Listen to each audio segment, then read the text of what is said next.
Subscribe to Iron Age Instincts right now if you value hard-earned historical knowledge that actually mattered for survival, because what we're covering today isn't trivia. It's food security under extreme pressure, tested by millions of civilians who had no backup plan. During the Second World War, cities were bombed, supply lines collapsed, farms were seized, and ration cards often promised calories that never arrived. Yet ordinary people adapted with a level of ingenuity that still puts modern preparedness to shame. If you're serious about history, resilience, or long-term survival, stay with me for the next few minutes, because the opening context matters. These weren't clever hacks pulled from manuals. These were responses to hunger, uncertainty, and prolonged scarcity. Civilians had to feed families not for weeks, but for years, under occupation, blockade, or total war. What follows are 7 methods that actually worked, why they worked, and how you can still apply the same thinking today. The first trick was turning every scrap of land into productive soil, regardless of how unsuitable it seemed. Across Britain, Germany, the Soviet Union, and occupied Europe, lawns, bomb craters, railway embankments, and factory courtyards became food sources. Victory gardens weren't symbolic morale boosters, they were calorie engines. Civilians focused on crops with high yield per square metre, such as potatoes, beets, cabbage, turnips, and carrots. The practical lesson here is prioritization. In modern terms, if you have limited space, you don't grow novelty foods. You grow what keeps you alive. Even today, a small backyard or rooftop can produce hundreds of pounds of calories annually if you choose dense, resilient crops and plant in succession rather than all at once. The second trick was, redefining what counted as edible protein.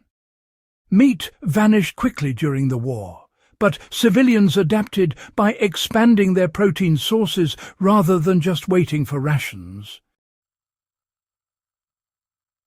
Rabbits, pigeons, and even rats in besieged cities became food, while eggs replaced meat whenever possible. In Britain, keeping backyard chickens surged because a hen converts scraps into protein efficiently. The deeper lesson here is protein decentralization. Instead of relying on one fragile source, civilians spread risk across small, renewable systems.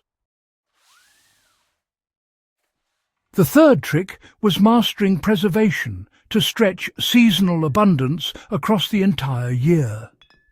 Before refrigeration was common, World War II civilians already understood drying, pickling, fermenting, smoking, and cellaring. What changed during the war was scale and urgency. Families preserved everything they could, even during shortages, because wasting food meant future hunger. The modern application is simple. Preservation multiplies food security. Learning even one method deeply, such as fermenting vegetables or dehydrating produce, creates year-round resilience without electricity. The fourth trick involved stretching rations through intelligent substitution rather than simple reduction. Civilians didn't just eat less, they redesigned meals. Bread was bulked with grated vegetables or potato flour. Soups were thickened with barley oats or beans instead of meat. Fats were reused carefully, sometimes clarified and stored for later cooking. The principle here is calorie efficiency. Wartime cooks focused on meals that filled stomachs, delivered energy, and minimized waste. Today, this mindset applies directly to preparedness cooking. Knowing how to substitute ingredients without losing nutrition is more valuable than stockpiling recipes you can't adapt. The fifth trick was community food networks that bypassed failing official systems. When rations fell short, neighbours shared surplus, traded skills, or pooled resources to cook communally.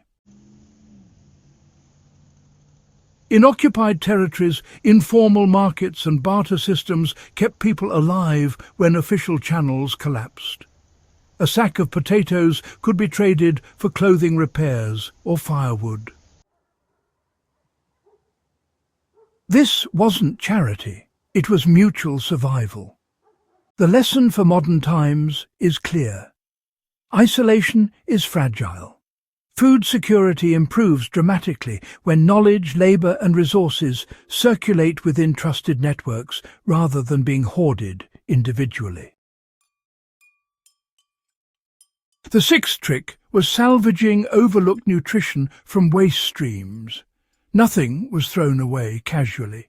Bones were boiled repeatedly for broth, and vegetable peels went into soups. Stale bread became puddings or thickening agents. Even cooking water was reused for nutrients. This wasn't desperation alone, it was efficiency. The practical takeaway is learning how much nutrition still exists in what we normally discard. In a survival context, reducing waste effectively increases food supply without growing or buying more. The seventh and final trick was maintaining food knowledge across generations, instead of relying on institutions.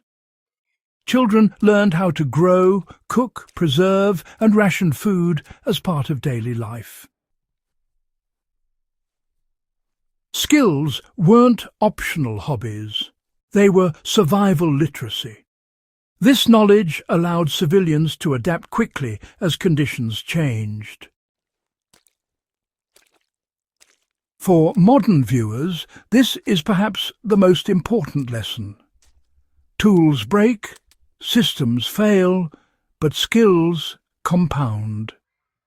Teaching and retaining food skills ensures resilience long after supplies are gone. These 7 wartime strategies weren't clever tricks for extraordinary people. They were rational responses to sustained scarcity, developed by civilians who had no choice but to adapt. If you found value here, subscribe to Iron Age Instincts. Share this with someone who cares about real history and real preparedness, and keep this knowledge alive, because the past still has lessons worth learning.